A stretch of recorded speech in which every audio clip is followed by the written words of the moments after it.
Hello friends, विजय academy में आपका स्वागत है। आज के इस वीडियो में हम बात करेंगे आउटसोर्सिंग पे कि आउटसोर्सिंग क्या होता है। ठीक है, तो इससे सबसे पहले तो आपसे जो एमसीक्यू पूछा जा सकता है वो इसकी डेफिनेशन या जो इसका जो कॉन्सेप्ट है आउटसोर्सिंग का, इसी पॉइंट पर आपसे एग्जाम में एमसीक्यू पूछा जा सकता है कि आउटसोर्सिंग क्या होता है। ठीक है, सीधा क्वेश्चन पूछा जा सकता है कि आउटसोर्सिंग से क्या तात्पर्य है, इस तरह का आपसे क्वेश्चन पूछा जा सकता है। तो अगर आपको इसका कॉन्सेप्ट क्या है क्लियर है तो आपका क्वेश्चन एग्जाम में आसानी से बन जाएगा। ठीक है, इसे हिंदी में भायकरण या भाय स्त्रोतीकरण कहते हैं। ठीक है, तो क्या होता है आउटसोर्सिंग। आउटसोर्सिंग के लिए आप ऐसे समझ सकते हैं कि जैसे मान लेते हैं, इसे हम एक एग्जाम्पल से समझते हैं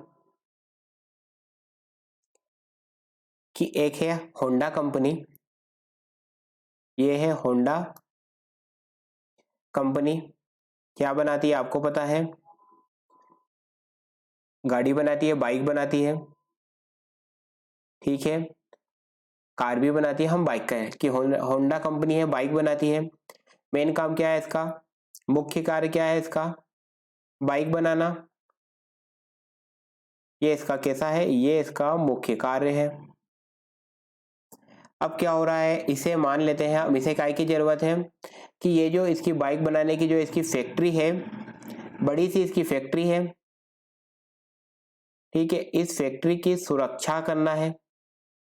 जहां पर बाइक बनती है, होंडा कंपनी जहां पर बाइक बनाती है, इसकी एक फैक्ट्री होगी, उस फैक्ट्री की क्या करना है, सुरक्षा करना है। तो इसे किसकी जरूरत है, सिक्योरिटी गार्ड की। तो अब इसने क्या करा, ये जो सिक्योरिटी गार्ड का काम था, मान लेते हैं किस कंपनी को दे दिया, एपी सिक्योरिटी। ठीक है, एपी सिक्योरिटी ये private limited, AP security private limited थी। क्या करती थी, ये किसकी सर्विस प्रोवाइड करती थी, सिक्योरिटी की। तो होंडा ने अपना काम किसको दे दिया, ये फैक्ट्री की सुरक्षा का, कि ये एपी सिक्योरिटी को दे दिया कि भैया आप को हम ये काम दे रहे हैं, आप हमारी फैक्ट्री की क्या करना, सुरक्षा करना। अब एपी सिक्योरिटी वाला क्या करेगा, अपने जो भी, उसे मान लो कंपनी बड़ी है तो जैसे मान लेते हैं 200 लोग लगेंगे, तो वो 100 सिक्योरिटी गार्ड को क्या करेगा, सिक्योरिटी गार्ड को अपॉइंट कर देगा। कहां पर, इसकी ये फैक्ट्री की सुरक्षा के लिए। ठीक है, होंडा कंपनी क्या करेगी, हर मंथ जो भी इनकी बात होगी, जो इनका कॉन्ट्रैक्ट होगा, उसमें जो अमाउंट लिखी होगी हर मंथ पे करने की, ये क्या करेगा, होंडा कंपनी पे कर देगा। किसको, एपी सिक्योरिटी को। और ये फिर ये जो एपी सिक्योरिटी है, इसके यहाँ जो है 100 लोग काम कर रहे हैं जो इसने लगा रखे, फिर ये एपी सिक्योरिटी इनको पे कर देगी। ठीक है, और इन दोनों के, होंडा कंपनी और इन दोनों के बीच में क्या हो जाएगा, होंडा कंपनी और एपी सिक्योरिटी के बीच में क्या हो जाएगा, कॉन्ट्रैक्ट हो जाएगा इस तरह का। तो ये क्या हो जाता है कि होंडा था, होंडा का मुख्य काम क्या है, मुख्य कार्य क्या है, बाइक बनाना। ठीक है, अब जहां पर बाइक बनती है उसका एक क्या होगा, एक फैक्ट्री होगी। तो उस फैक्ट्री की सुरक्षा के लिए उसे गार्ड की आवश्यकता थी। तो उसने क्या करा, एपी सिक्योरिटी से बात करी कि भैया हमको आप गार्ड की सर्विस प्रोवाइड करोगे क्या। तो एपी सर्विस सिक्योरिटी ने बोला हाँ बिल्कुल, हम आपके लिए गार्ड की सिक्योरिटी आपको प्रोवाइड कर देंगे। तो इन्होंने, एपी सिक्योरिटी ने पूछा कि आपको कितने सिक्योरिटी गार्ड चाहिए बताइए। तो होंडा कंपनी ने बोला हमें 100 सिक्योरिटी गार्ड चाहिए। तो बस क्या होगा, एपी सिक्योरिटी ने अपने जो इसके पास 100 गार्ड थे वो कहाँ लगा दिए, इसकी फैक्ट्री में लगा दिए सुरक्षा करने के लिए। ठीक है, तो इन दोनों के बीच में क्या होगा, ये होंडा और इन दोनों के बीच में सर्विस प्रोवाइड करने का क्या हुआ होगा, कॉन्ट्रैक्ट भी हुआ होगा। तो कॉन्ट्रैक्ट में क्या लिखी होंगी, सारी टर्म्स एंड कंडीशंस भी लिखी होंगी, और वो अमाउंट भी लिखी होगी, टाइम पीरियड भी लिखा होगा कि कितने टाइम तक ये सिक्योरिटी प्रोवाइड करेंगे। सारी चीजें जो भी टर्म्स एंड कंडीशन है वो सब जो कॉन्ट्रैक्ट हुआ होगा उसमें लिखी होगी। तो क्या करेगी अब होंडा, हर मंथ पैसे किसको पे कर देगी, एपी सिक्योरिटी को। क्यों, क्योंकि ये फैक्ट्री की सुरक्षा कर रहे हैं। और एपी सिक्योरिटी जो भी एम्प्लॉय है, उसके जो सिक्योरिटी गार्ड है, फिर ये उन्हें पे कर देगी। तो आपको समझ में आया कि होंडा ने क्या करा, होंडा ने ये करा कि उसे सिक्योरिटी की जरूरत थी तो उसने एपी सिक्योरिटी को काम दे दिया कि आप भैया हमारे जो सुरक्षा, हमारा फैक्ट्री है इसकी सुरक्षा आप करना, या आपके जिम्मे है। ठीक है, क्यों उसने ऐसा करा? ताकि क्या हो सके, उसका मेन काम क्या है, बाइक पर फोकस करना, तो वो उसके काय पे फोकस कर सके, बाइक पर फोकस कर सके, क्योंकि ये उसका कैसा है, मेन बिजनेस, इसका ये कोर एक्टिविटी है बिजनेस की, बाइक बनाना। ठीक है, तो आपको समझ में आया आउटसोर्सेस का मतलब क्या होता है, कि अपना कोई भी ऐसा काम जो कि कम महत्वपूर्ण है, कैसा महत्व है, कम महत्वपूर्ण है, तो वो किसी दूसरे को सौंप देना, कम महत्वपूर्ण कार्यों को किसी दूसरे को सौंप देना ही क्या कहलाता है, आउटसोर्सिंग कहलाता है। ये होंडा का मुख्य कार्य क्या था, बाइक बनाना, लेकिन उसे क्या फैक्ट्री की सुरक्षा के लिए सुरक्षा गार्ड चाहिए थे। ये कैसा काम था उसका, लेस इंपॉर्टेंट वर्क था, कम महत्वपूर्ण काम था, तो उसने क्या करा, ये एपी सिक्योरिटी प्राइवेट लिमिटेड को काम सौंप दिया कि भैया आप आपके जो सिक्योरिटी गार्ड हो वो हमारे फैक्ट्री में लगा देना और हमारी फैक्ट्री की सुरक्षा करना, उसके बदले में आप हमसे पैसे ले लेना। ठीक है, तो ये क्या हो जाता है, ये आउटसोर्सिंग हो जाती है। इसी तरह मान लेते हैं कि अगर होंडा कंपनी है, इतनी बड़ी कंपनी है, अब इसको काय की जरूरत थी, साफ सफाई की जरूरत थी। किसकी जरूरत थी, साफ सफाई की।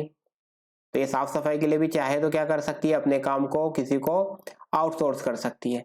अब मान लेते हैं ये साफ सफाई की सर्विस कौन प्रोवाइड करता था, एबीसी क्लीनिंग के नाम से अगर कोई service provide, ABC cleaning private limited उसने अगर मान लो कंपनी बना रखी है, या कोई फर्म भी बना सकता है। तो ये एबीसी क्लीनिंग प्राइवेट लिमिटेड थी, ये क्या करती है, साफ सफाई की सर्विसेज प्रोवाइड करती है। अब होंडा को क्या हुआ कि जो उसका प्रीमाइसेस था, जो उसके सारे ऑफिसेस से फैक्ट्री थी, वहां साफ सफाई की जरूरत थी, तो होंडा ने क्या काम करा, ये साफ सफाई का भी काम उसका कैसा है, कम महत्वपूर्ण है। ठीक है, लेस इंपॉर्टेंट वर्क है, तो उसने क्या करा, इस लेस इंपॉर्टेंट या जो नॉन कोर एक्टिविटी थी उसके बिजनेस की, नॉन कोर एक्टिविटी है ये सब, तो होंडा ने क्या करा, ये काम साफ सफाई का भी किसे सौंप दिया, एबीसी क्लीनिंग प्राइवेट लिमिटेड को सौंप दिया। दोनों के बीच में क्या हो जाएगा, होंडा और एबीसी क्लीनिंग के बीच में कॉन्ट्रैक्ट हो जाएगा, कॉन्ट्रैक्ट में सारी बातें लिखी हुई होंगी, और फिर क्या होगा, एबीसी क्लीनिंग जो है ये होंडा को क्या करेगा, साफ सफाई की सेवाएं प्रदान करेगा। ठीक है, तो ये क्या हो गया, होंडा ने अपना जो नॉन कोर एक्टिविटी थी किसको काम सौंप दिया, एबीसी क्लीनिंग को। तो ये भी क्या हो जाता है, आउटसोर्सिंग हो जाता है। तो अब तो आपको पूरी तरह से आउटसोर्सिंग का कॉन्सेप्ट क्या होता है समझ में आ गया होगा। ठीक है, जब कोई संगठन या उपक्रम बाहरी स्रोतों से विभिन्न प्रकार की विशिष्टीकृत सेवाएं प्राप्त करता है तो उन्हें बाह्य सेवाएं, बाह्यकरण या बाह्य स्रोतीकरण आउटसोर्सिंग कहते हैं। देखिए क्या हो रहा है, कोई भी संगठन या उपक्रम, अब संगठन या उपक्रम कौन हो गया, जैसे हमारे उसमें हमारे एग्जांपल में होंडा कंपनी थी, कोई संगठन या उपक्रम बाहरी स्रोतों से क्या करे, विशिष्टीकृत सेवाएं प्राप्त करे, तो उसने बाहरी स्रोतों से, कौन से बाहरी स्रोतों से उसने सेवाएं प्राप्त कर रहा था वो, एक तो एपी सिक्योरिटी से सिक्योरिटी की सर्विस प्राप्त कर ली, और एक कौन था, एबीसी, एबीसी क्लीनिंग, इनसे क्या करा उसने, बाहरी स्रोतों से मतलब दूसरे लोगों से क्या करा, सेवाएं प्राप्त कर ली। तो इसे ही क्या कहते हैं, आउटसोर्सिंग कहते हैं। हिंदी में इसको क्या कहते हैं, बाह्य सेवाएं, बाह्यकरण या बाह्य स्रोतीकरण कहते हैं। ठीक है, अब बात करते हैं अगले पॉइंट पर कि बाह्य सेवाएं किस किस में आप आउटसोर्सिंग की फैसिलिटी ले सकते हो। तो कई ऐसे क्षेत्र हैं जिसमें आप आउटसोर्सिंग की सर्विसेज ले सकते हो, पर मुख्य रूप से ये सर्विसेज किन किन में ली जाती है, तो एक तो वित्तीय की सेवाएं ली जाती है, फाइनेंशियल सर्विसेज, विज्ञापन सेवाएं, कोरियर की सेवाएं और ग्राहक सहायता सेवाएं आदि प्रमुख है। आउटसोर्सिंग में मुख्य रूप से इनकी सर्विसेज ली जाती है। अब आप बोलेंगे सर विज्ञापन की सेवाएं कैसे, जैसे मान लो आपने कोई प्रोडक्ट बनाया, ठीक है, अब आपको क्या करना है, अपना प्रोडक्ट का क्या करना है, आपको आपके प्रोडक्ट का विज्ञापन करना है, तो आप क्या करते हो, जो विज्ञापन एजेंसी होती है उनसे बात करते हो और उन्हें बताते हो कि हमारा ये प्रोडक्ट है और इस प्रोडक्ट का हमको विज्ञापन करना है। तो क्या करता है, ये जो विज्ञापन कंपनी एजेंसियां होती हैं ये क्या करती हैं, खुद ही पूरा विज्ञापन बनाती हैं और फिर आपका विज्ञापन चलाती है। तो ये क्या हो जाती है, विज्ञापन की सेवाएं। अब जैसे कोरियर की सेवा में क्या हो गया, आपको आपके कुछ कोई से भी आपका माल हो सकता है या कोई डॉक्यूमेंट हो सकते हैं या आपके कोई पेपर्स हो सकते हैं, वो आपको एक जगह से कहीं दूसरे आपके ऑफिस हो सकता है या आपके कस्टमर हो सकते हैं, उनको भेजने का आपको काम रहता है। तो आपने क्या करा, किसी कोरियर एजेंसी को अपॉइंट कर लिया और अब आपको जो भी आपके डॉक्यूमेंट, पत्र या वस्तुएं एक स्थान से दूसरे स्थान अगर भेजना होती है तो आपने जो कोरियर एजेंसी को आपने क्या कर रखा है, अपॉइंट कर रखा है, उसके थ्रू आप ये सर्विसेज ले लेते हो। तो ये क्या हो जाती है, कोरियर सेवाएं। तो इस तरह से क्या होता है, आउटसोर्सिंग में जो भी आपकी नॉन कोर एक्टिविटी होती है, कम महत्वपूर्ण आपके जो भी काम होते हैं, वो काम आप क्या करते हो, किसी दूसरे को सौंप देते हो। बस जब आप आपके कम महत्वपूर्ण कार्य को किसी दूसरे को सौंप देते हो तो इसे ही आउटसोर्सिंग, बाह्यकरण या बाह्य स्त्रोतीकरण कहते हैं। ठीक है। इस प्रकार की सेवाएं किसी बाहरी एजेंसी द्वारा प्रदान की जाती है। कौन सी सेवा, चाहे वित्त की सेवा ले लो, चाहे विज्ञापन की ले लो, चाहे कोरियर की ले लो, या ग्राहक की सेवा ले लो, इस प्रकार की सेवाएं किसी बाहरी एजेंसी द्वारा प्रदान की जाती है। हमारे एग्जाम्पल में बाहरी एजेंसी कौन थी, बताइए आप। एबीसी, एबीसी क्लीनिंग बाहरी एजेंसी थी। एपी सिक्योरिटी बाहरी कंपनी एजेंसी थी। तो ये जो सेवाएं होती हैं, चाहे फिर विज्ञापन की हो, वित्त की हो, कोरियर की हो, तो ये बाहरी एजेंसी प्रोवाइड करती है। और ये जो एजेंसियां सर्विस प्रोवाइड करती हैं, ये अपने कार्यों को करने में कैसी होती है, निपुण होती है। मतलब पूरी तरह से ये क्या होता है, इनको उस काम का पूरी तरह से एक्सपीरियंस होता है, अनुभव होता है। और ये उस काम को लगातार करते करते कैसी हो जाती है, स्किल्ड हो जाती है, निपुण हो जाती है। सेवा प्रदान करने वाली ये संस्था या संगठन दिए गए कार्य को, जो भी इन्हें काम दिया जाता है, उसे निश्चित समय सीमा में और उच्च गुणवत्ता मतलब अच्छी क्वालिटी के साथ करते हैं। निश्चित समय सीमा, जैसे मान लो आपने कोई, जैसे आपने क्या करा, कोई ऐसा काम दिया है, जैसे आप मान लेते हैं कि आपने सिक्योरिटी का काम दिया था। अब क्या हुआ, आपने कंपनी को बोला कि 2 दिन के अंदर ही आप हमारे पूरे प्रीमाइसेस में सिक्योरिटी गार्ड लगा देना। तो ये क्या करते हैं, 2 दिन के अंदर ही जितने भी सिक्योरिटी गार्ड की आवश्यकता होती है उतने लगा देते हैं। और ये जो इनकी सर्विसेज प्रोवाइड करते हैं, कैसे कैसे प्रोवाइड करते हैं, उच्च गुणवत्ता के साथ प्रदान करते हैं। ठीक है। तो अब आपको इतने टाइम में ये तो समझ में आ गया होगा कि आउटसोर्सिंग क्या होता है, कि कोई भी कंपनी हो, संगठन हो, वो क्या करे, उसका जो भी कम महत्वपूर्ण काम होता है, जो लेस इम्पोर्टेंट वर्क होता है, या जो कम महत्व का होता है, वो क्या करते हैं, किसी बाह्य एजेंसी को ये काम सौंप देते हैं। तो इसे ही आउटसोर्सिंग कहते हैं। ठीक है। इतनी सी बात याद रखना कि जो आपका कम महत्वपूर्ण काम हो, आप वो किसी दूसरों को सौंप दें, तो इसे आउटसोर्सिंग कहते हैं। विशिष्टीकरण के लाभ प्राप्त करने के लिए सेवाओं को संगठन के बाहर से प्राप्त किया जाने लगा है। ये देखिए, कहाँ से प्राप्त कर रहे हैं आप सेवाओं को, संगठन के बाहर से, मतलब बाहरी कोई एजेंसी हो सकती है, उससे आप क्या कर रहे हैं, सेवाएं प्राप्त कर रहे हैं। इसे ही क्या कहा जाता है, इसे आउटसोर्सिंग सर्विस या आउटसोर्सिंग कहते हैं। इसे ही सेवाओं का बाह्यकरण या बाह्य स्त्रोतीकरण कहते हैं। अब आप बोलेंगे विशिष्टीकरण का लाभ प्राप्त करना है, सर ये क्या है ये वर्ड। तो बोले विशिष्टीकरण का लाभ प्राप्त करना, मैंने आपको बताया, क्या बताया, कि ये क्या करते हैं, लंबे समय से सेम टाइप की, जैसे सिक्योरिटी की सर्विस प्रोवाइड करना, तो वो क्या कर रहे हैं, केवल सिक्योरिटी की ही सर्विस प्रोवाइड कर रहा है। अगर क्लीनिंग की बात करें तो केवल क्लीनिंग की ही फैसिलिटी प्रोवाइड कर रहे हैं। तो लंबे समय तक एक ही प्रकार की सेवाएं प्रदान करने के कारण क्या हो जाते हैं, इनके काम में ये विशिष्ट हो जाते हैं, निपुण हो जाते हैं। तो ये क्या हो जाता है, ये इनके काम को क्या कर सकते हैं, बड़ी अच्छे से उच्च गुणवत्ता के साथ संपन्न करते हैं। तो उनका जो विशिष्टीकरण है उस काम में, उसका आपको क्या मिल जाता है, लाभ मिल जाता है। तो वही विशिष्टीकरण का लाभ प्राप्त करने के लिए सेवाओं को आप क्या करते हैं, किसी दूसरे को सौंप देते हैं। इसे ही क्या कहते हैं, आउटसोर्स कहते हैं। अब बात कर लेते हैं बाह्यकरण सेवाओं की, जो आउटसोर्सिंग सर्विस है उसकी क्या विशेषताएं हैं। तो बाहरी व्यक्तियों से सेवाएं प्राप्त करना, आप समझ चुके हैं इसे। बाह्य सेवाओं के अंतर्गत बाहरी व्यक्तियों, संगठनों या एजेंसियों से सेवाएं प्राप्त की जाती है। देखिए, जैसे बाहरी व्यक्ति कौन थे हमारे एग्जाम्पल में, बाहरी व्यक्ति 2 लोग थे। ये एपी सिक्योरिटी, ये भी बाहरी व्यक्ति था, और एबीसी क्लीनिंग, ये भी बाहरी व्यक्ति थे। ठीक है। तो इनसे हम सर्विस ले रहे थे। बाहरी व्यक्तियों से सेवाएं प्राप्त करना, बाह्यकरण सेवाओं के अंतर्गत बाहरी व्यक्तियों, संगठनों या एजेंसियों से सेवाएं प्राप्त की जाती है। ये संगठन या उपक्रम के भाग नहीं होते। मतलब कहने का मतलब क्या होता है, जैसे होंडा कंपनी, तो होंडा कंपनी अलग थी, ठीक है, उससे इनका कोई संबंध नहीं था। तो यही बात लिखिए यहाँ कि ये संगठन या उपक्रम के भाग नहीं होते हैं। मतलब जो होंडा कंपनी थे उसके ये इसका भाग नहीं थे, ये पूरी तरह से कैसे होते हैं, अलग होते हैं।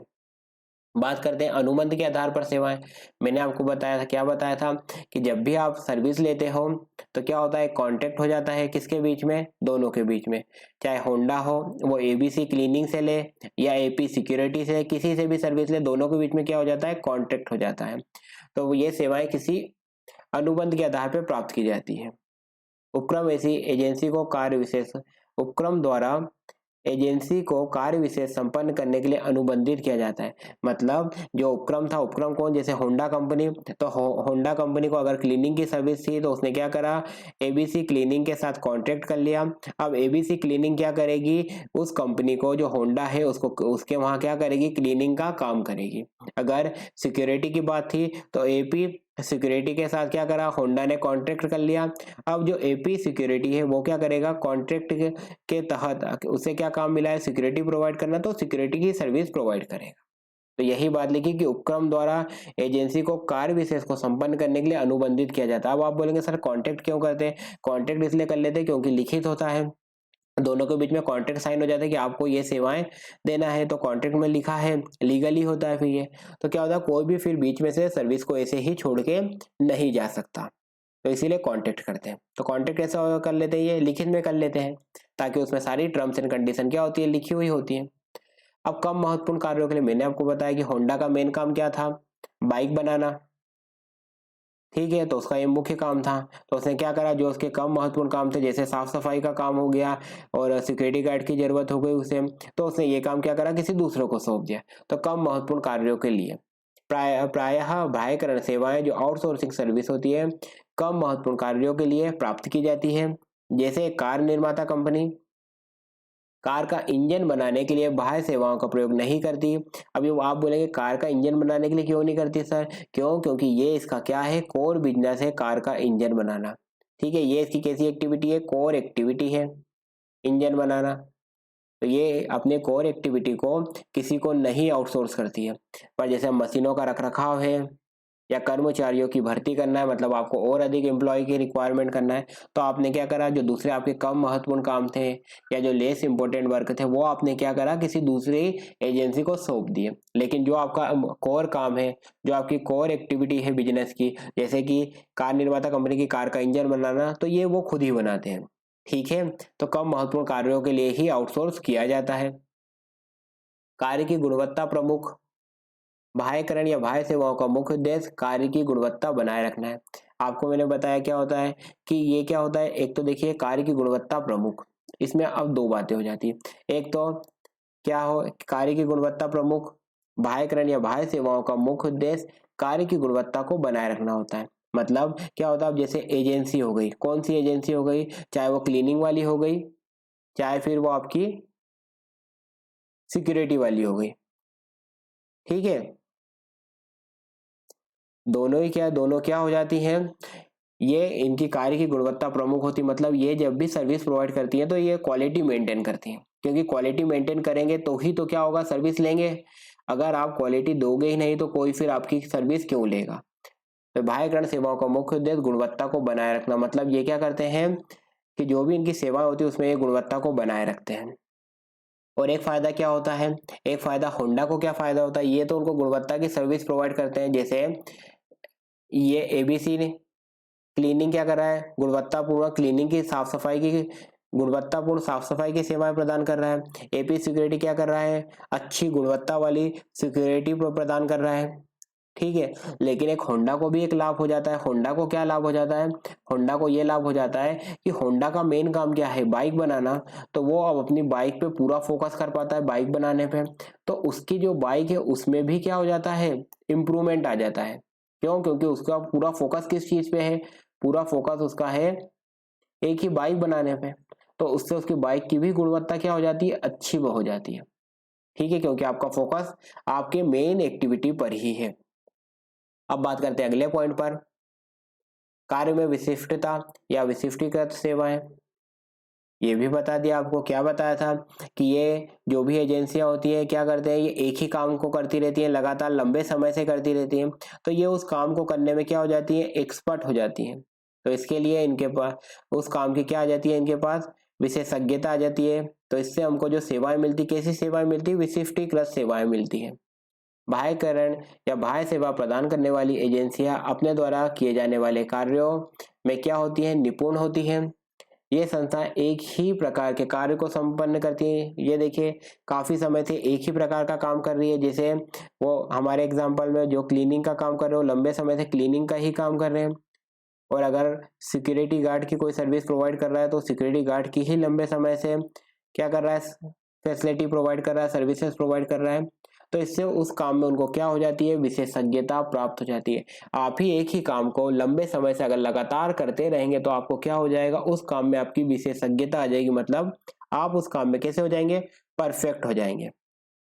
तो जब हम कोई काम को आउटसोर्स कर देते हैं तो जो आउटसोर्स एजेंसी होती है वो क्या होती है, उसके काम में कैसी होती है, परफेक्ट होती है, एक्सपर्ट होती है। क्यों? क्योंकि वो लंबे समय से एक ही काम कर रही है। जैसे हमारे एग्जाम्पल में एबीसी क्लीनिंग था, तो एबीसी क्लीनिंग क्या कर रहा है, लंबे समय से क्लीनिंग का काम कर रहा है, तो वो क्या है, साफ सफाई के काम में एक्सपर्ट है। एपी सिक्योरिटी क्या है, AP security security guard security provide करने की सर्विसेज लंबे समय से प्रदान कर रहा है, तो वो इस काम में क्या है, एक्सपर्ट हो गया है। सस्ती सेवाओं की उपलब्धता, अब क्या होता है, बाह्यकरण की प्रगति सस्ती सेवाएं उपलब्ध कराने की है। मतलब इसमें क्या होता है कि हमको है ना कम लागत में क्या हो जाता है, आउटसोर्स काम करने से हमें कम लागत में अच्छी सेवाएं, गुणवत्तापूर्ण सेवाएं, विशिष्टीकर सेवाएं प्राप्त हो जाती है।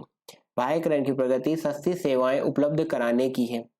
एक ही प्रकार की सेवाओं को बड़े स्तर पर व्यवहार करने के कारण ये सेवा न्यूनतम लागत पर उपलब्ध हो जाती है।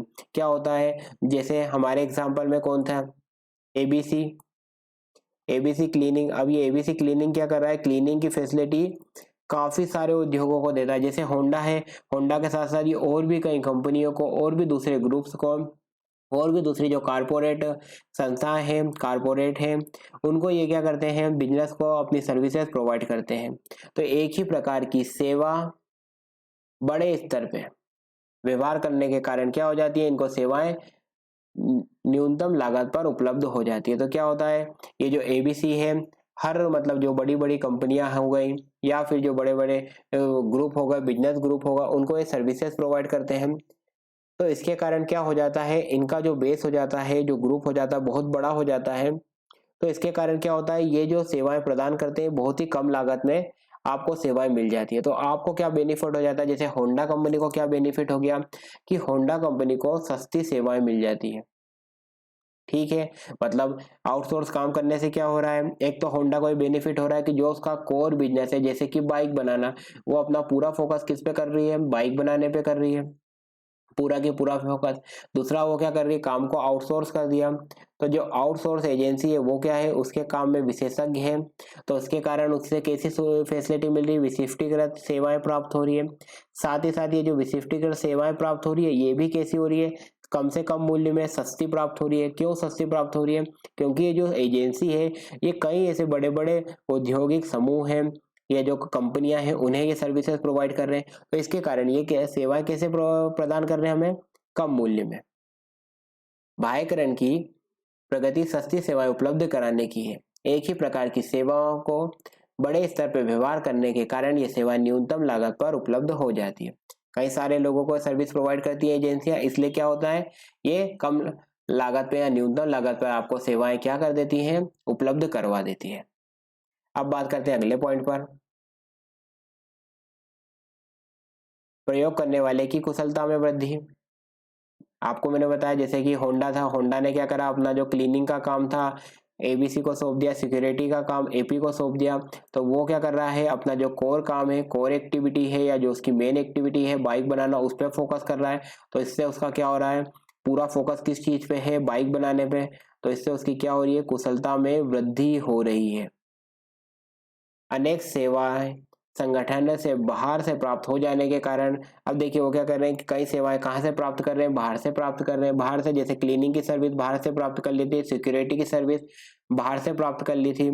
तो इसके कारण क्या हो रहा है, जो उनका मेन बिजनेस है, मुख्य व्यवसाय, उस पर वो क्या कर रहे हैं, अधिक ध्यान दे रहे हैं, अधिक ध्यान केंद्रित कर रहे हैं। ये देखिए होंडा का कोर बिजनेस क्या था, बाइक बनाना, उस पर वो क्या कर रहे हैं, अधिक ध्यान केंद्रित कर रहे हैं। इससे क्या हो रहा है, इस कारण उनकी कुशलता में क्या हो रही है, वृद्धि हो रही है।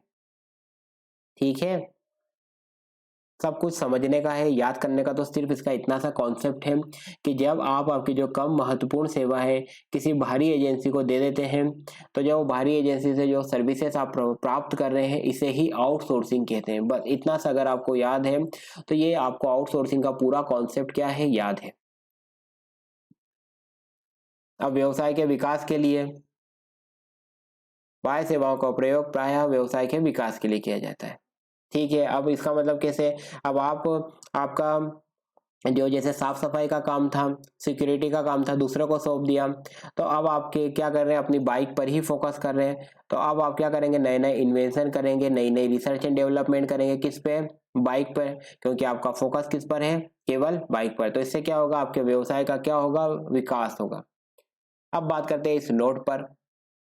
ये नोट क्यों लिखा है, सबसे पहले तो ये नोट लिखने का पर्पस ये है कि ऐसा मुझे लगता है कि डायरेक्ट ही आपसे ये जो पॉइंट है यहाँ से लेकर यहाँ तक कुछ पॉइंट या तो एग्जामिनर इसमें से स्किप कर देगा, या ये सीधी की सीधी लाइन कट करके आपसे एग्जाम में डायरेक्ट ये क्वेश्चन पूछ लेगा एमसीक्यू में, सीधा के सीधा ये यहाँ से ये पूरी पूरी लाइनें आपको एग्जाम में दे देगा एग्जामिनर, और पूछेगा ये क्या है, इस तरह का आपसे प्रश्न पूछ लेगा।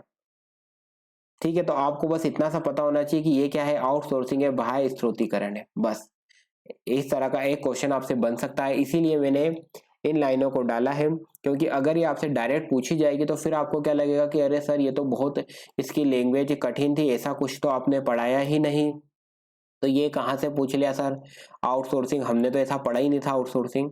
तो इस तरह से आपसे क्वेश्चन क्या है, पूछा जा सकता है। ठीक है, तो इसीलिए ये यहाँ मैंने डाल दी है। चलिए, तो बाह्य स्रोतीकरण के अंदर अब इस लाइनों को समझते हैं। ठीक है, देखिए आउटसोर्सिंग क्या है, तो आपसे ये क्वेश्चन क्या बन सकता है एमसीक्यू में, डायरेक्ट आपको ये यहाँ से लेकर यहाँ तक एग्जाम में क्वेश्चन पूछ ले सीधा उठा के और पूछे ये क्या है, तो आपको पता होना चाहिए बाह्य स्रोतीकरण है। तो उस दीर्घावधि अनुबंध या संविदा प्रदान करने की प्रक्रिया को कहा जाता है। देखिए आपको मैंने बताया कि क्या होता है अनुबंध या संविदा, मतलब कि देखिए कॉन्ट्रैक्ट होता है, जैसे कि होंडा और एबीसी क्लीनिंग के बीच में भी कॉन्ट्रैक्ट हुआ था, होंडा और एपी सिक्योरिटी के बीच में भी क्या हुआ था, कॉन्ट्रैक्ट हुआ था। तो सबसे पहले कॉन्ट्रैक्ट होता है।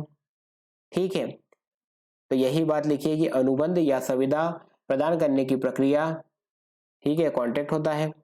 अब अगर आपने जैसे साफ सफाई का काम एजेंसी को दिया था, तो आपने उसके साथ क्या करा, कॉन्ट्रैक्ट कर लिया होंडा ने एबीसी के साथ। तो ये फर्स्ट लाइन, तो देखिए आपको कॉन्ट्रैक्ट होता है आउटसोर्सिंग में, बिल्कुल। सेकंड क्या है, जिसमें सामान्यतः व्यवसाय की द्वितीय क्या गैर महत्व, मैंने आपको बताया कि आप क्या करते हैं, जो आपका लेस इंपॉर्टेंट वर्क है, जो लेस इंपॉर्टेंट टास्क है, नॉन कोर एक्टिविटी है, कौन सी एक्टिविटी है, नॉन कोर एक्टिविटी है, नॉन कोर बिजनेस एक्टिविटी। ठीक है, तो ये कैसी हो गई आपकी, गैर मुख्य होगी, सेकेंडरी सर्विस हो गई। ठीक है, सेकेंडरी हो गई। और बाद में कुछ मुख्य गतिविधियों को आबद्ध, कई बार क्या होता है, कोई कोई सी कंपनियां जो उनका मेन काम भी होता है उसे भी सौंप देते हैं। ठीक है, देखिए हमारे नॉन कोर बिजनेस एक्टिविटी, तो देखिए दोनों बातें आप समझ चुके हैं, इस पॉइंट को भी आप समझ चुके हैं कि क्या होता है, कॉन्ट्रैक्ट होता है, जैसे होंडा और एबीसी के बीच में कॉन्ट्रैक्ट हुआ था, होंडा और एपी सिक्योरिटी के बीच में कॉन्ट्रैक्ट हुआ था, तो ये भी आपको पॉइंट क्लियर है। सेकंड, कैसा काम दिया जाता है, गैर मुख्य दिया जाता है, जो नॉन कोर बिजनेस एक्टिविटी होती है वो दी जाती है आपको, आउटसोर्स करता है। ठीक है, गैर मुख्य या जो द्वितीयक होती है, सेकेंडरी होती है, वो जो आपके बिजनेस का जो सेकेंडरी काम होता है, जैसे होंडा का सेकेंडरी काम क्या था, साफ सफाई सिक्योरिटी, तो उसने क्या करा था, वो काम दूसरों को सौंप दिया। ठीक है, अब बात करते हैं तीसरे पॉइंट पर, आबद्ध अथवा तृतीय पक्ष विशेषज्ञों। ये देखिए आप क्या करते हैं कि बाहरी व्यक्ति से सर्विस प्राप्त करते हैं, ये बात भी आपने समझ ली थी, किससे आप सर्विस प्राप्त करते हैं, बाहरी व्यक्ति से। बाहरी व्यक्ति कौन हो गया, यही आपका थर्ड पार्टी हो गई। ठीक है, जैसे ये होंडा थी, तो ये देखिए होंडा जो बाहरी व्यक्ति था एबीसी, तो यही एबीसी मतलब यही थर्ड पार्टी तृतीय पक्षकार हो गया। इससे सर्विस प्राप्त कर रहा था। तो वही बात लिखिए कि आबद्ध अथवा तृतीय पक्ष को उनके अनुभव, निपुणता, कार्यकुशलता और यहाँ तक कि निवेश से लाभान्वित होने तक विचार किया जाता है। तो अब आप बताइए, देखिए तृतीय पक्ष जैसे सर्विस की आपको सिक्योरिटी की सर्विस एपी प्रदान कर रहा था, एबीसी आपको काय की सर्विस प्रदान कर रहा था, क्लीनिंग की। तो ये कैसे हो गए? तृतीय पक्ष हो गए। ये इनके काम में कैसे होते हैं? निपुण होते हैं, लंबे समय से एक ही काम को करते रहते हैं, इसलिए कैसे हो जाते हैं? कार्यकुशल हो जाते हैं और बहुत ज्यादा इनको अनुभव हो जाता है, एक्सपीरियंस हो जाता है। ये वो काम को करते करते क्या हो जाते हैं? एक्सपर्ट हो जाते हैं। तो ये सभी चीजों से लाभान्वित होने के विचार से जो काम करते हैं उसे क्या कहते हैं? ये एग्जामिनर ने आपसे क्वेश्चन पूछा। तो अब आपको क्या है, आउटसोर्सिंग समझाया कि नहीं? तो इसे ही क्या कहते हैं? इसे आउटसोर्सिंग कहते हैं। तो आपको ये देखिए पूरी की पूरी जो डेफिनेशन थी, ये जो टेक्निकल वर्ड में थी, कई बार एग्जामिनर आपसे इसी तरह से पूछ लेते हैं। तो देखिए ये सारी की सारी बातें मैंने आपको पहले ही समझा दी कि आउटसोर्सिंग में क्या होता है। आपको जिससे भी आप आपके काम को जिस भी एजेंसी को सौंपना चाह रहे हैं उसके साथ आप क्या कर लेते हैं? आप उसके साथ कांटेक्ट कर लेते हैं। आप आपके कौन से काम उसको सौंपते हैं? आप आपके वही काम उनको सौंपते हैं जो कैसे होते हैं? सेकेंडरी होते हैं, आपके जो नॉन कोर होते हैं। नॉन कोर बिजनेस एक्टिविटी को आप दूसरों को सौंप देते हैं। कई बार कुछ कंपनियां ऐसी भी होती है जो उनका मुख्य काम होता है उसे भी कुछ कुछ सौंप देती हैं, आउटसोर्स कर देती हैं। फिर क्या होता है? आप ये काम किसको सौंपते हैं? किसी बाहरी व्यक्ति को सौंपते हैं, तृतीय पक्षकार को सौंपते हैं। तो आप उसको क्यों सौंपते हैं? क्योंकि वो उस काम में क्या होता है? कार्यकुशल होता है, अनुभव होता है, उसको उस कार्य में निपुणता होती है। ठीक है, तो इसे क्या कहते हैं? इसे ही कहते हैं आउटसोर्सिंग। ठीक है, तो अब ये क्या होता है? आबद्ध का क्या होता है? आबद्ध सेवा प्रदाता क्या होते हैं? कैप्टिव सर्विस प्रोवाइडर क्या होते हैं?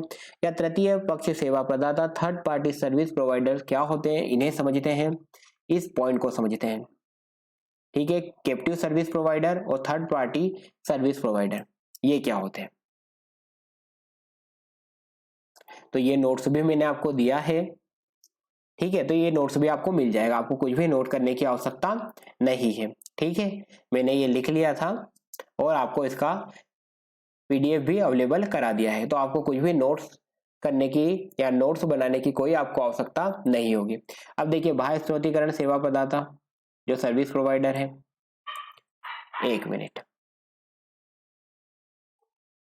तो देखिए बाह्य स्रोतीकरण सेवा प्रदाता, आउटसोर्सिंग जो सर्विस प्रोवाइडर है, क्या है? उनके दो भाग हैं।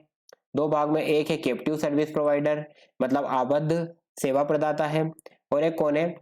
तृतीय पक्ष सेवा प्रदाता, मतलब थर्ड पार्टी सर्विस प्रोवाइडर। अब इसके अंदर देखिए जो थर्ड एक कैसे क्या क्या बात है, देखिए आउटसोर्सिंग जो आपको आउटसोर्सिंग की सर्विस प्रोवाइड कर रहे हो दो प्रकार है। ठीक है, आउटसोर्सिंग की जो सर्विस प्रोवाइड करने वाले हैं, जो सर्विस प्रोवाइडर है, उसके दो प्रकार हैं। कैसे? एक आपका हो गया आबद्ध सेवा प्रदाता, मतलब कैप्टिव सर्विस प्रोवाइडर, और एक आपका हो जाता है तृतीय पक्ष सेवा प्रदाता, थर्ड पार्टी सर्विस प्रोवाइडर। अब थर्ड पार्टी सर्विस प्रोवाइडर को भी दो भागों में बांटा है। किस में बांटा है? एक आपका बांटा है हॉरिजॉन्टल में, मतलब सम स्तर में, और एक बांटा है आपका वर्टिकल में, ऊर्ध्वाधर में। तो अब क्या होते हैं आबद्ध सेवा प्रदाता, इसे देख लेते हैं। तो देखिए आबद्ध सेवा प्रदाता जो कैप्टिव सर्विस प्रोवाइडर होते हैं, ये ऐसे होते हैं कि देखिए ये क्या करते हैं, जो इनकी सेवा प्रदान करते हैं, ये केवल जो एक इनकी कंपनी होती है, जो इनकी एक मुख्य कंपनी होती है उसको, या जो उस मुख्य कंपनी की जो भी सहायक कंपनियां होती हैं उसी को ही ये सर्विस प्रोवाइड करते हैं। मतलब हर किसी को ये सेवाएं प्रदान नहीं करते, केवल जो इनकी एक मुख्य कंपनी होती है या जो इनकी पेरेंट कंपनी होती है उसे, और उस पेरेंट कंपनी की कहीं पर भी सिचुएटेड हो, जो भी पेरेंट कंपनी है उसकी जो सब्सिडरी कंपनी होती है वो सब्सिडरी कहीं भी स्थित हो, संसार में कहीं भी स्थित हो, वर्ल्ड में किसी भी कोने में, अगर उस पेरेंट कंपनी की कहीं सब्सिडरी है तो सब्सिडरी को ही सर्विस प्रोवाइड करते हैं। मतलब पेरेंट कंपनी को और पेरेंट कंपनी की जो सब्सिडरी कंपनी उसी को ही वैसे ये क्या करते हैं, अपनी सर्विस प्रोवाइड करते हैं, बाकी किसी को भी सर्विस प्रोवाइड नहीं करते। तो इन्हें क्या कहा जाता है? इन्हें कैप्टिव सर्विस प्रोवाइडर कहा जाता है, आबद्ध सेवा प्रदाता कहते हैं। ऐसा सेवा प्रदाता जो अपनी सेवा, देखिए जो अपनी सेवा सिर्फ एक फर्म या एक कंपनी, देखिए किसको प्रदान कर रहे हैं? एक कंपनी को बोल लो, या एक फर्म को, या एक संगठन को, उपलब्ध करवाते हैं। ठीक है, जैसे जनरल इलेक्ट्रॉनिक, ठीक है, भारत में स्थापित इकाई है, मतलब ये जनरल इलेक्ट्रॉनिक कहाँ पर है, स्थापित है भारत में। अब ये जो इसकी विशेष प्रकार की सेवाएं हैं, अमेरिका स्थित, देखिए इसकी जो पेरेंट कंपनी कहाँ पर स्थित है, वो अमेरिका में।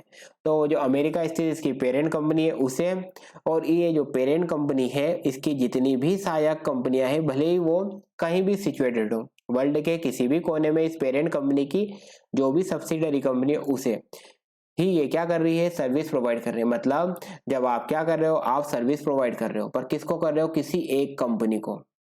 कौन सी कंपनी, किसी एक कंपनी को, और उस कंपनी को प्रोवाइड कर रहे हो, केवल एक कंपनी को प्रोवाइड कर रहे हो, एक कंपनी, तो वो आपकी कैसी कंपनी है, और पेरेंट कंपनी है। ठीक है, आया आपको समझ में इसे, और इसकी जो भी सब्सिडरीज कंपनी है,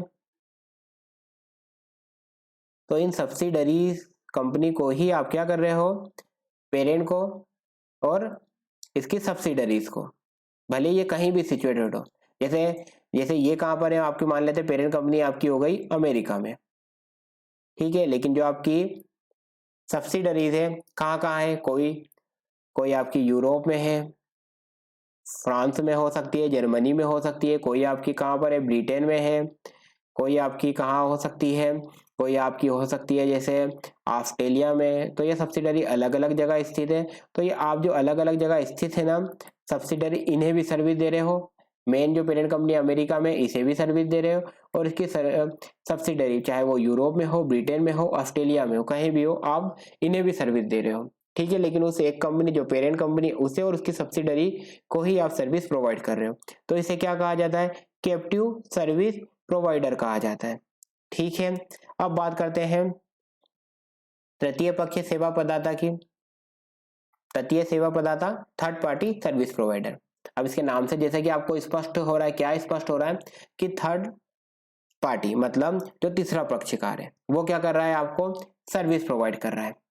तो इसे क्या कहेंगे, थर्ड पार्टी सर्विस प्रोवाइडर। तो इसके भी कितने भाग हैं, इसके दो हैं, एक हो जाता है हॉरिजॉन्टल और एक हो जाता है वर्टिकल। तो हॉरिजॉन्टल क्या होता है, तृतीय पक्ष सेवा प्रदाता वह व्यक्ति या फर्म होती है।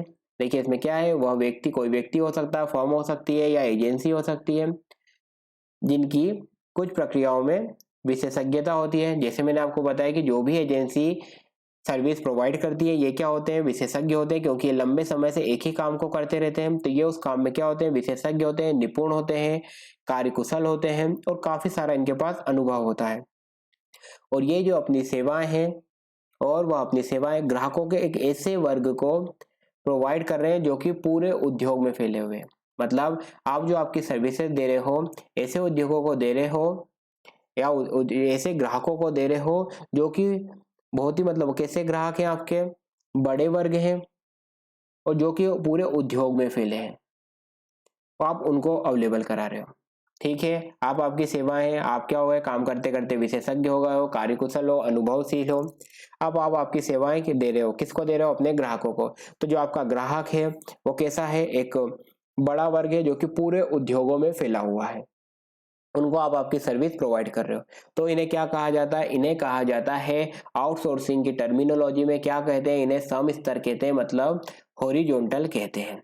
ठीक है, आया समझ में क्या हो रहा है कि जो थर्ड पार्टी सर्विस में एक होता है horizontal, third party service provider में एक होते हैं हॉरिजॉन्टल और एक होते हैं वर्टिकल।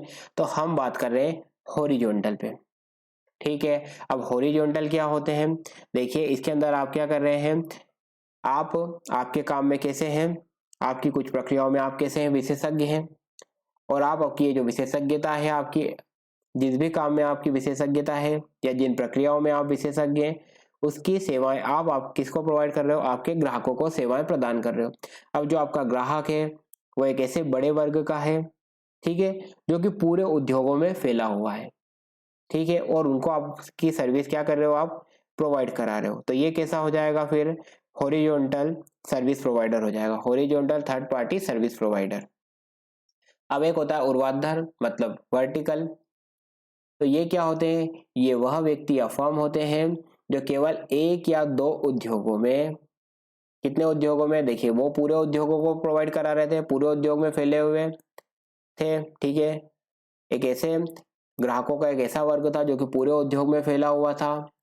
कैसे उद्योगों में, पूरे उद्योग में उनको ये क्या कर रहे थे, अपनी सेवाएं प्रोवाइड कर रहे थे, ठीक है। वर्टिकल में क्या हो रहा है कि आप केवल एक या दो उद्योगों में विशेषज्ञ हो सकते हैं। आप कितने में विशेषज्ञ हो, एक या दो में विशेषज्ञ हो, और उनके लिए आप क्या कर रहे हो, गैर मुख्य मतलब जो नॉन कोर एक्टिविटी है, नॉन कोर आपका बिजनेस एक्टिविटी है, उससे लेकर आप जो आपकी मुख्य है, अनेकों प्रक्रियाओं का क्या कर रहे हैं, आप एग्जीक्यूशन कर रहे हैं, ठीक है। जो नॉन कोर एक्टिविटी है उसमें भी आप सर्विस प्रोवाइड कर रहे हो, साथ ही साथ जो कोर एक्टिविटी है, जो मेन बिजनेस की एक्टिविटी है, मेन बिजनेस की एक्टिविटी है, और एक नॉन कोर है। तो कोर और नॉन कोर, ठीक है, दोनों की आप क्या जो भी प्रोसीजर है उसको क्या कर रहे हो, आप एग्जीक्यूट कर रहे हो। तो ये फिर कौन से सर्विस प्रोवाइडर कहलाते हैं, थर्ड पार्टी के, vertical third party service provider कहलाते हैं, ठीक है। तो आपको समझ में आ गया कि जो वर्टिकल होते हैं ये एक से दो उद्योगों में विशेषज्ञ होते हैं, और गैर मुख्य से लेकर जो मतलब नॉन कोर बिजनेस एक्टिविटी है उससे लेकर जो कोर बिजनेस की एक्टिविटी है, उन सभी प्रक्रियाओं को क्या करते हैं, एग्जीक्यूट करते हैं। तो इनको क्या कहा जाता है, इन्हें वर्टिकल कहते हैं। जबकि हॉरिजॉन्टल क्या होते हैं, ये इनकी सेवाएं प्रदान करने वाले में क्या होते हैं, विशेषज्ञ होते हैं, और ये इनकी जो अपने ग्राहक होते हैं, इनके ऐसा ग्राहक होता है जो कि पूरे उद्योगों में फैला हुआ होता है, बड़े वर्ग का इनका जो ग्राहक होता है, तो वो क्या हो रहा है, पूरे उद्योग में फैला हुआ है। तो उसके कारण ये जो उसे फैसिलिटी प्रोवाइड करा रहे हैं उसे हॉरिजॉन्टल कहते हैं, ठीक है। तो आपसे यहाँ पे एक प्रश्न क्या पूछा जा सकता है इस पॉइंट पर, इस पॉइंट पे आपसे एमसीक्यू प्रश्न पूछा जा सकता है कि कैप्टिव सर्विस प्रोवाइडर क्या होते हैं। एक तो याला आपसे एमसीक्यू पूछ सकता है इस पॉइंट पर, ठीक है। एमसीक्यू आपसे पूछा जा सकता है कैप्टिव सर्विस प्रोवाइडर क्या होते हैं, तो आपको पता होना चाहिए। एक आपसे थर्ड पार्टी सर्विस प्रोवाइडर में हॉरिजॉन्टल क्या होते हैं और vertical third party service provider क्या होते हैं। तो आपसे यहाँ से एमसीक्यू क्या है पूछा जा सकता है, horizontal third party service provider पे एमसीक्यू पूछा जा सकता है, और vertical third party service provider पे आपसे एमसीक्यू पूछा जा सकता है। और अगर इन पॉइंट से आपसे एग्जाम में एमसीक्यू पूछा जाता है तो फिर वो एमसीक्यू का जो स्तर होगा वो क्या माना जाएगा, एडवांस लेवल का माना जाएगा, ठीक है। जो इसका स्तर होगा फिर कैसा होगा, उच्च होगा, ठीक है।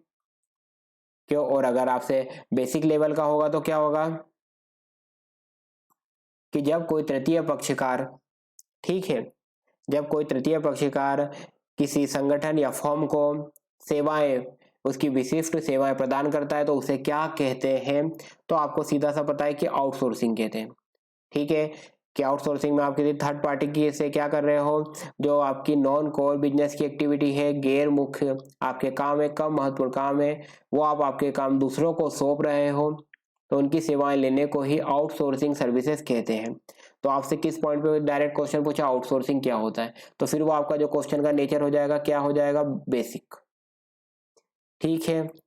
एक आपसे ये क्वेश्चन डायरेक्ट पूछ ले इस पॉइंट पर, तो ये वाली लाइनें आपको सीधी सीधी एग्जाम में पूछी जा सकती हैं, ठीक है।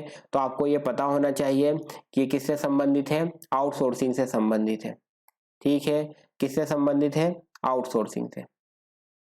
ये सीधी सीधी लाइनें आपको एग्जाम में दे दी जाएंगी यहाँ से, एक मिनट, ये यहाँ से यहाँ तक, और पूछ ले जाएगा कि क्या है, तो आपको पता होना चाहिए ये आउटसोर्सिंग है। कैसे आउटसोर्सिंग है, कॉन्ट्रैक्ट होता है, आपका जो गैर मुख्य काम है वो आप किसी थर्ड पार्टी को सौंप देते हो, और वो थर्ड पार्टी उसके काम में कैसी होती है, निपुण होती है, कार्यकुशल होती है, अनुभव होती है, अनुभवशील होती है, तो इसे ही क्या कहते हैं, आउटसोर्सिंग कहते हैं, ठीक है। तो इस पॉइंट पे भी आपसे डायरेक्ट एग्जाम में एमसीक्यू पूछा जा सकता है। अब बात करते हैं बीपीओ की, कि बीपीओ क्या होता है। तो सबसे पहला आपसे क्वेश्चन क्या बनेगा, बीपीओ का फुल फॉर्म आपसे पूछ सकता है एग्जाम में, बीपीओ का फुल फॉर्म। तो आपको ये फुल फॉर्म क्या होना चाहिए, याद होना चाहिए, आप इसे एग्जाम में रिवाइज करके जाना। बिजनेस प्रोसेस आउटसोर्सिंग, बीपीओ का फुल फॉर्म क्या है, बिजनेस प्रोसेस आउटसोर्सिंग। क्या है बीपीओ का फुल फॉर्म, यही याद करना है आपको, business process business process outsourcing. Hindi में नाम क्या? व्यवसाय प्रक्रिया बाह्यकरण। आप हिंदी मीडियम के हो या इंग्लिश मीडियम के, नाम आपको जो भी फुल फॉर्म होते हैं काय में याद रखने हैं? इंग्लिश में ही याद करने हैं। क्यों? क्योंकि इंग्लिश में याद रखना कैसा पड़ता है? आसान पड़ता है। ठीक है, और क्रैक करने में भी आसानी होती है। जैसे बी तो यहाँ देखिए बिजनेस, पी तो प्रोसेस, ओ मतलब आउटसोर्सिंग। जबकि यहाँ हिंदी में आप नाम याद करेंगे तो व्यवसाय प्रक्रिया बाह्यकरण। तो ये इसे क्या करना, रिकॉल करना टफ पड़ता है, तो इसलिए आप नाम किस में याद करेंगे? इंग्लिश में ही। BPO business process outsourcing. BPO का फुल फॉर्म आईएमपी मार्क करना, वेरी आईएमपी मार्क करना, वेरी आईएमपी लिख लेना इस पे, और एग्जाम में रिवाइज करके जाना। ठीक है, क्या फुल फॉर्म है? Business process outsourcing. Business process outsourcing, व्यवसाय प्रक्रिया बाह्यकरण। लागत बचत प्रक्रिया है। आप आपका काम दूसरों को सौंपते ही क्यों हुए? ताकि आपका काम क्या होता है?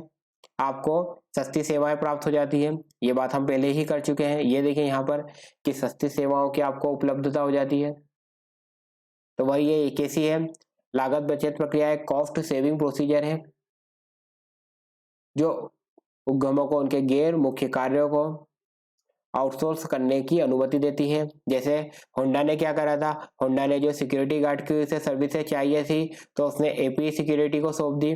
क्लीनिंग की सर्विसेज चाहिए थी तो उसने एबीसी क्लीनिंग को सौंप दिया। तो उसका जो गैर मुख्य काम को उसने क्या करा? आउटसोर्स कर दिया। आउटसोर्स भी क्यों कर दिया? ताकि जो उसका मुख्य काम है जैसे बाइक बनाना, वो होंडा पूरा पूरा उसका फोकस किस पे लगा सके? बाइक बनाने पर। और साथ ही साथ काम को आउटसोर्स करने में एक और उसे बेनिफिट क्या हो रहा है कि सस्ती सेवाएं उसे प्राप्त हो रही है। तो इस तरह से आउटसोर्सिंग जो होता है कैसा क्या होता है? एक लागत बचत प्रक्रिया भी है। ठीक है, क्या लिखा है इस पॉइंट में?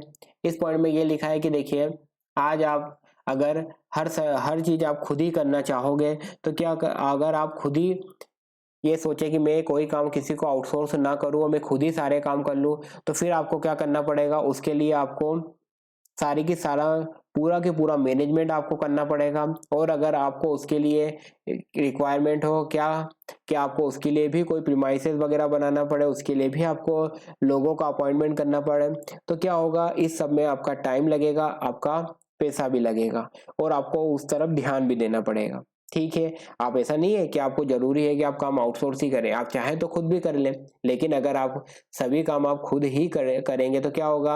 आपका जो मेन बिजनेस था, जैसे होंडा का क्या काम था? मेन बाइक बनाना, तो फिर आपका क्या होगा? उसमें से थोड़ा फोकस तो कम हो ही जाएगा, क्योंकि आपको अब सारा की सारा काम आपको ही देखना है। फिर आप अगर सारा काम देखोगे तो आपको जो अदर काम भी आप देख रहे हो उसके लिए, जैसे लोगों का अपॉइंटमेंट करना है, कर्मचारियों की नियुक्ति करना है, तो वो भी आपको करना पड़ेगी।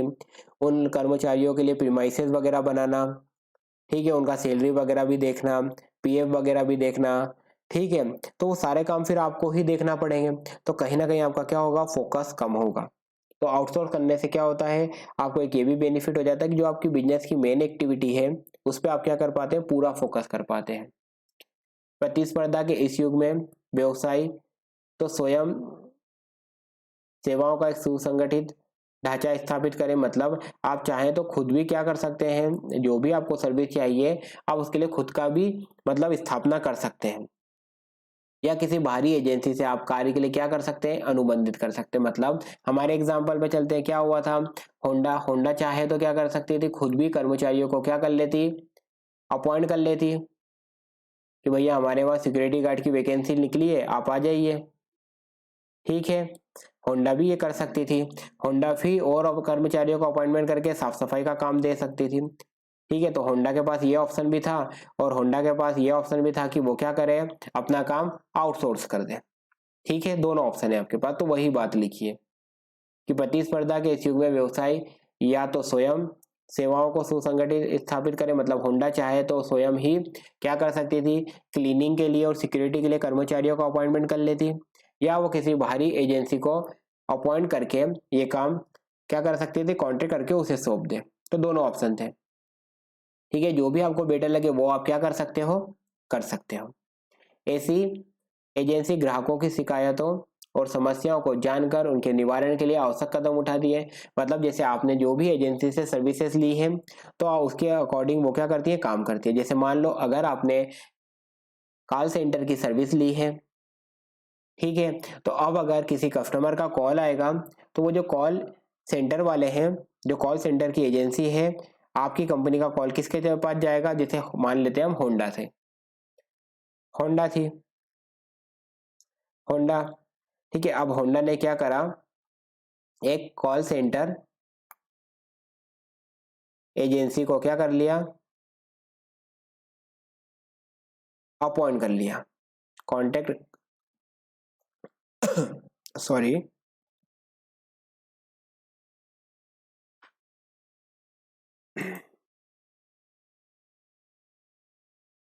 तो देखिए होंडा ने क्या किया, कॉल सेंटर एजेंसी को साथ कांटेक्ट कर लिया कि आप क्या करना, जो भी हमारे पास कॉल आएंगे, जैसे होंडा के लिए कॉल आए, अब लोग काय के लिए कॉल करेंगे, बाइक के बारे में पूछताछ करना होगी उन्हें कि जो बाइक है कंपनी की कौन कौन सी बाइक आती हैं, ठीक है, किस बाइक का क्या प्राइस है, हमारे नियर में जैसे इंदौर है तो इंदौर में कहाँ कहाँ होंडा के शोरूम है, ठीक है, या उन्हें कोई सी और भी सर्विसेज चाहिए तो वो सर्विसेज कैसे मिल सकती, इस तरह के उनके पास क्या आएंगे, कॉल आएंगे।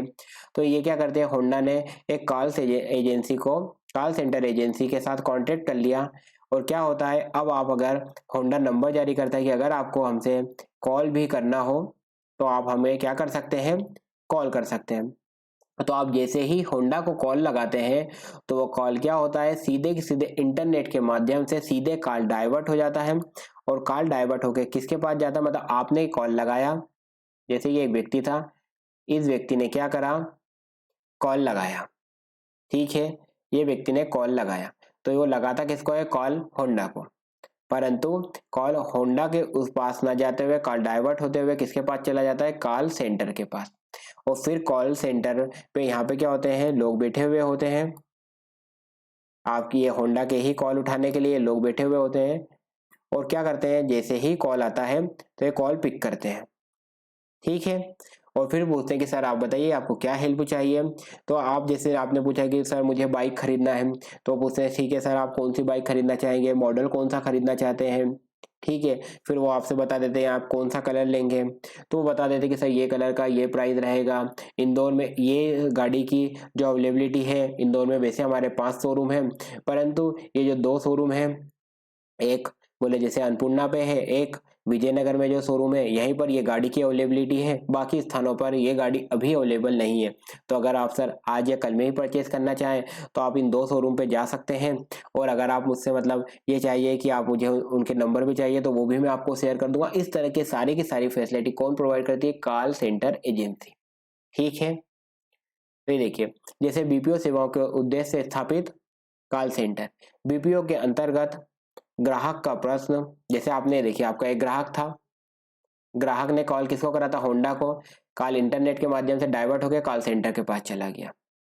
तो ग्राहक का प्रश्न इंटरनेट के माध्यम से अनुबंधित एजेंसी के कॉल सेंटर को भेजा जाता है। ये देखिए इंटरनेट के माध्यम से किसके पास कॉल चला गया था, कॉल सेंटर के पास चला गया था, जिसका उत्तर यही बैठा व्यक्ति देता है। ये देखिए कॉल सेंटर में जो व्यक्ति बैठे हुए थे इन्होंने ही क्या करा, उसका उत्तर दिया। इंटरनेट के विकास के कारण विकासशील देशों में सस्ता श्रम उपलब्ध हो जाता है, जिनसे कस्टमर केयर के कार्य में आसानी से कम कीमत पर सेवाएं मिल जाती है। मैंने बताया कि आउटसोर्स आप करते ही तब है जब आपको, एक तो यहाँ पे पहली लाइन ही क्या थी कि लागत बचत प्रक्रिया है, कि आप आपका काम भी आउटसोर्स कर सकते हैं, साथ ही साथ आपको क्या होती है, कॉस्ट भी आपकी सेव होती है। तो वही आज जैसे ज्यादातर स्थानों पर यह देखा गया है कि इंडिया में अंदर क्या होता है, जैसे यूएसए वगैरह का जो काम होता है, तो यूएसए वगैरह का ज्यादातर काम इंडिया में आता है। डाटा एंट्री का काम ज्यादातर कहाँ पर होता है, इंडिया में, ठीक है। क्यों, क्योंकि यूएसए की तुलना में इंडिया में क्या है, जो लेबर है, जो श्रम है वो कैसा है, सस्ता है।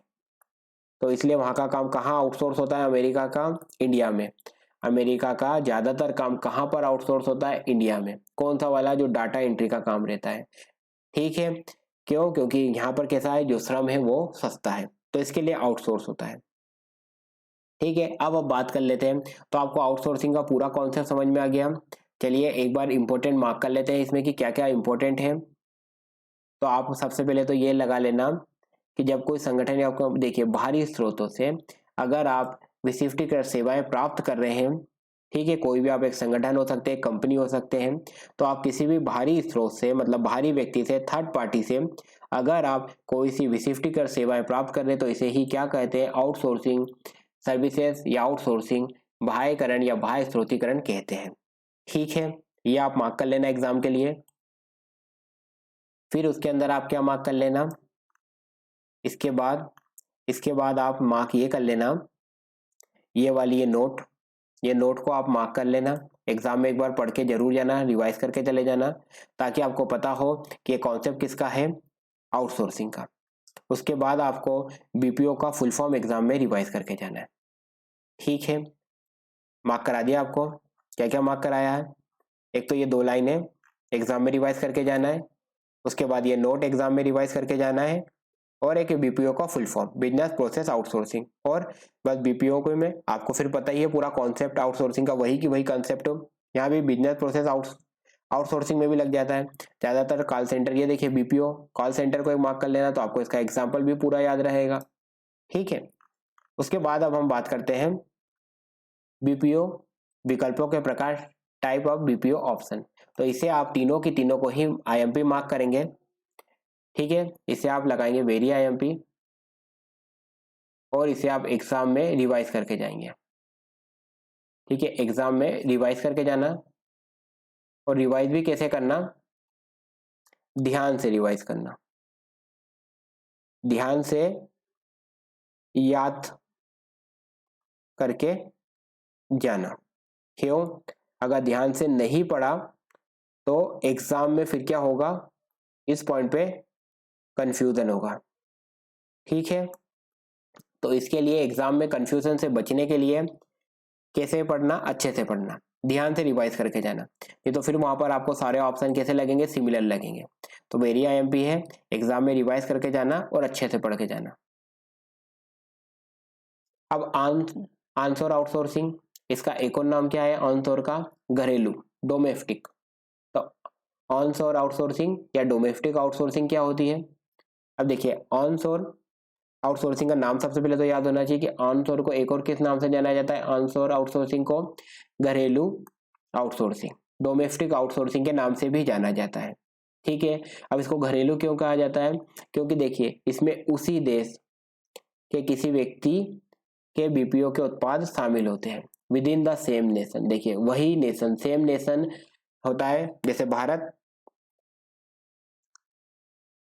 ठीक है, तो जो बीपीओ के जो भी आपको प्रोडक्ट भी इसके अंदर या बीपीओ की जो सर्विस भी आपको मिल रही है, कहाँ से मिल रही है, भारत से ही मिल रही है। इसमें उसी देश के किसी व्यक्ति के बीपीओ के उत्पाद शामिल होते हैं। मतलब जो आपको सर्विस प्रोवाइड कर रहा है, आप जिस देश के हैं, जैसे आप कहाँ के हैं, आप भारत के हैं, तो जो आपको बीपीओ की सर्विस दे रहा है वो भी कहाँ का है, भारत का, same nation, with in the same nation. तो इसे क्या कहा जाता है, ऑन शोर आउटसोर्सिंग या डोमेस्टिक आउटसोर्सिंग कहते हैं, घरेलू आउटसोर्सिंग कहते हैं। अब घरेलू क्यों बोल दिया, क्योंकि देखिए आप भी भारत के थे और ये बीपीओ वाला भी भारत का था। ठीक है,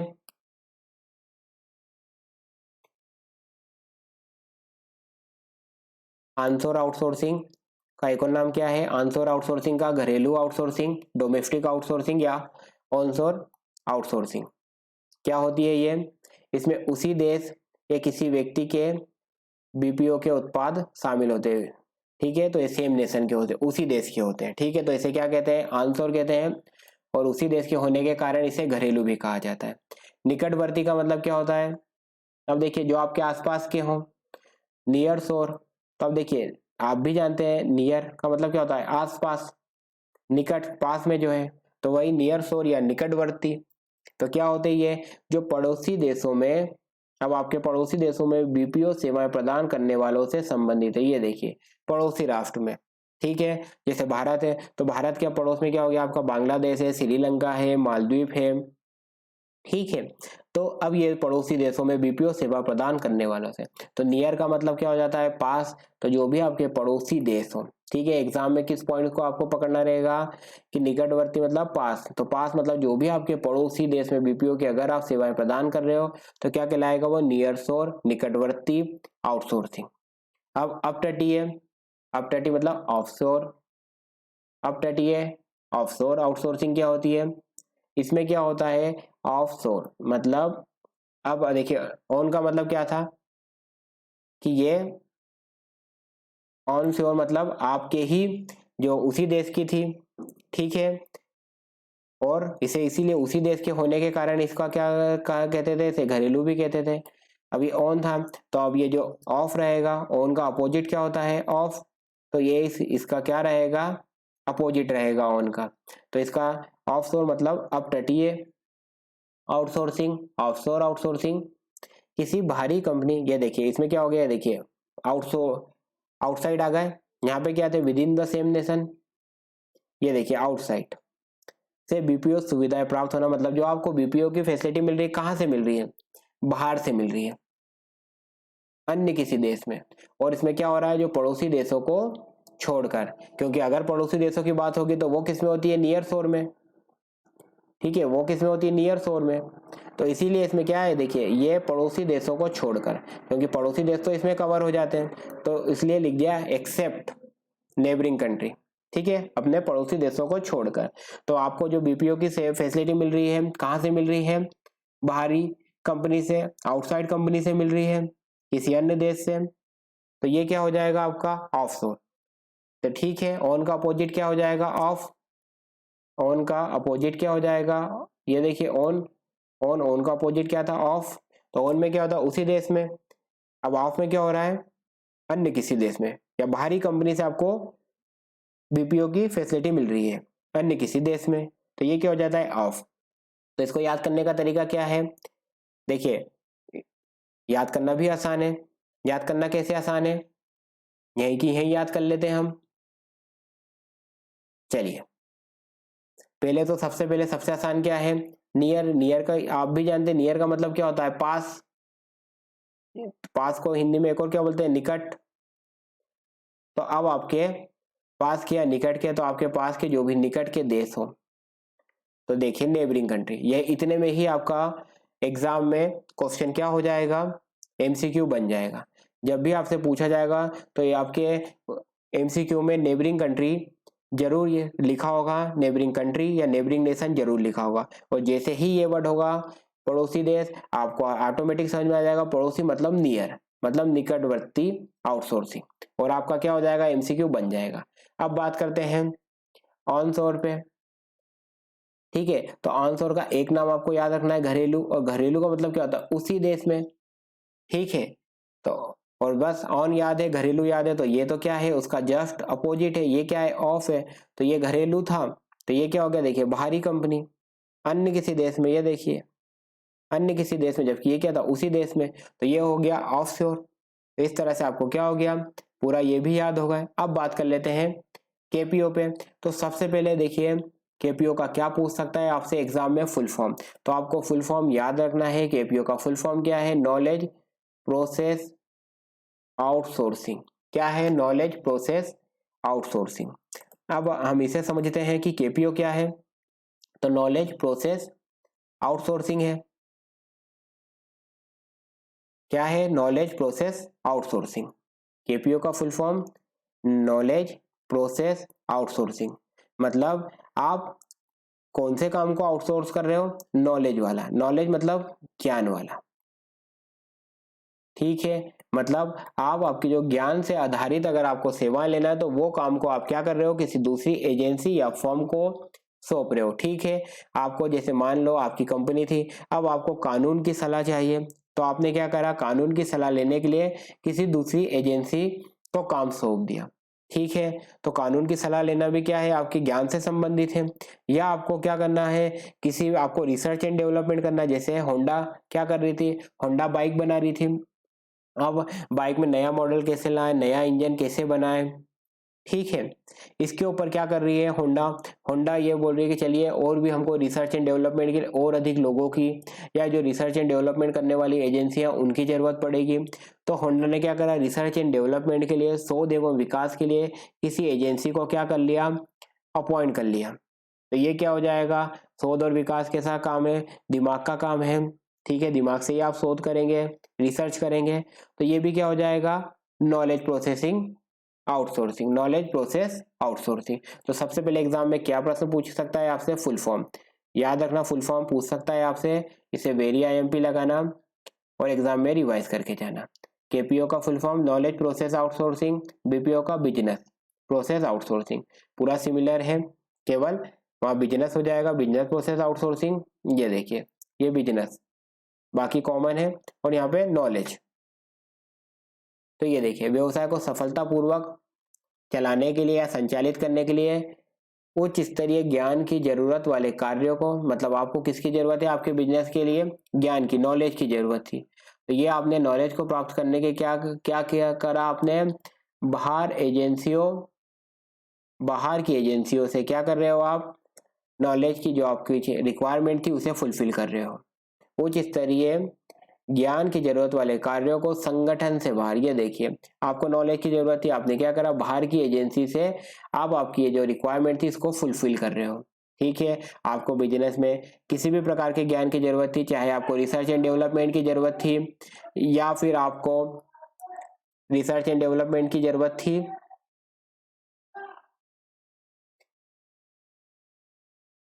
नॉलेज प्रोसेस आउटसोर्सिंग का मतलब क्या था कि आपको ज्ञान की जरूरत थी आपके बिजनेस के लिए।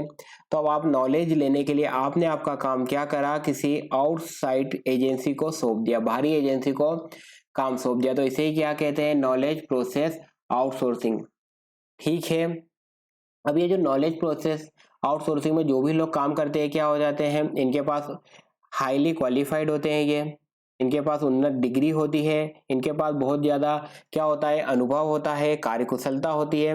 मतलब ये इनके काम में कैसे होते हैं, विशेषज्ञ होते हैं, अनुभव भी इनके पास काफी ज्यादा होता है, और इनके पास जो डिग्री होती है, मतलब जो भी है काम करते हैं उसके लिए इनके पास उन्नत डिग्री होती है, मतलब हायर क्वालिफिकेशन होती है, नॉलेज भी इनके पास बहुत ज्यादा होता है, एक्सपीरियंस भी इनके पास बहुत ज्यादा होता है, और ये कैसे होते हैं, अपने काम में एक्सपर्ट होते हैं।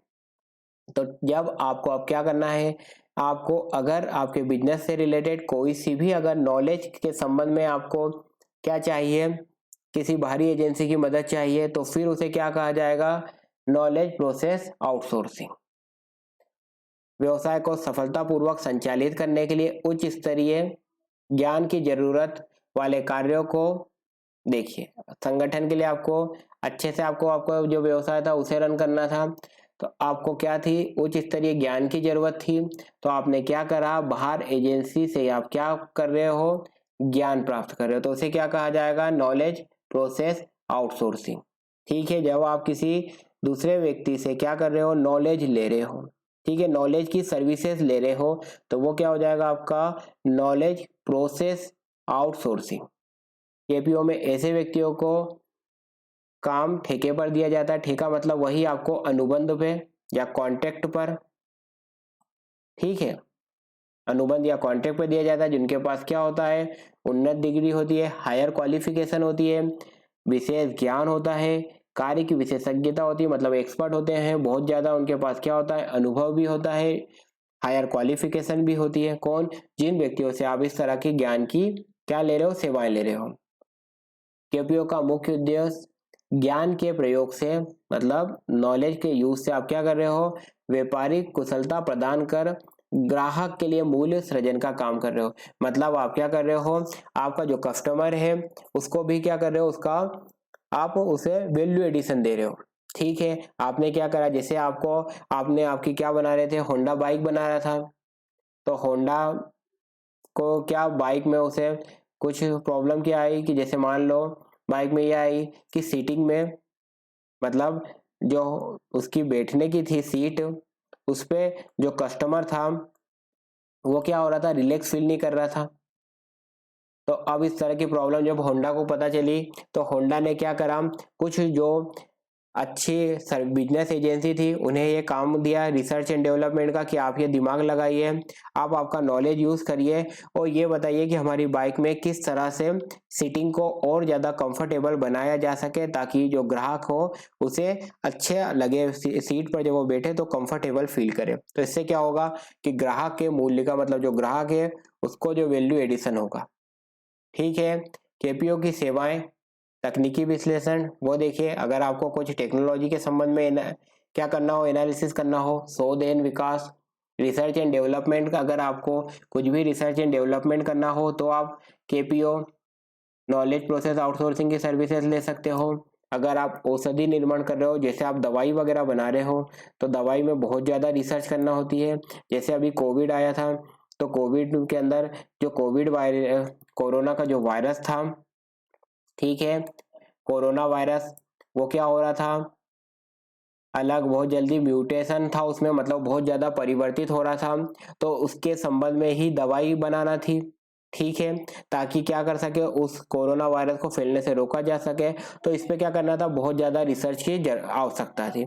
तो ये रिसर्च की आवश्यकता के लिए क्या हो जैसे सीरम इंस्टीट्यूट था, सीरम इंस्टीट्यूट ने दवाई बनाई थी, तो सीरम इंस्टीट्यूट क्या करे, किसी दूसरे से क्या करें, नॉलेज के लिए सर्विसेज ले ले, रिसर्च एंड डेवलपमेंट के लिए किसी दूसरी एजेंसी की सर्विसेज ले ले, तो ये भी क्या हो जाता है, नॉलेज प्रोसेस आउटसोर्सिंग। और आपने भी ये बात देख ली कि बीपीओ का फुल फॉर्म क्या था, बिजनेस प्रोसेस आउटसोर्सिंग, और केपीओ का फुल फॉर्म क्या था, नॉलेज प्रोसेस आउटसोर्सिंग। तो बीपीओ और केपीओ दोनों क्या है, अलग अलग है पूरी तरह से एक दूसरे से। बीपीओ और केपीओ क्या है, अलग अलग है, यही बात नोट में लिखिए। और आप भी इतना सब पढ़ने के बाद तो समझ ही गए होंगे कि बीपीओ क्या था, बिजनेस प्रोसेस आउटसोर्सिंग।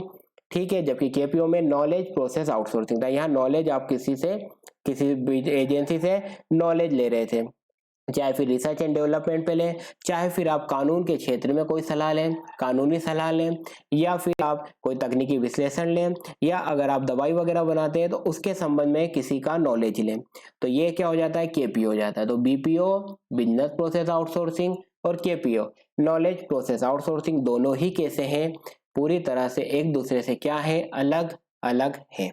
तो इस तरह से जो आपका टॉपिक था आउटसोर्सिंग कंप्लीट होता है। इंपॉर्टेंट टॉपिक है, इसके बेसिक कॉन्सेप्ट से क्वेश्चन आ सकता है कि आउटसोर्सिंग क्या होता है, ये प्रश्न पूछ सकता है आपसे, तो आपको पता होना चाहिए। उसके बाद ये नोट पे डायरेक्ट क्वेश्चन आपसे एग्जाम में पूछा जा सकता है, तो ये नोट आपको पता होना चाहिए।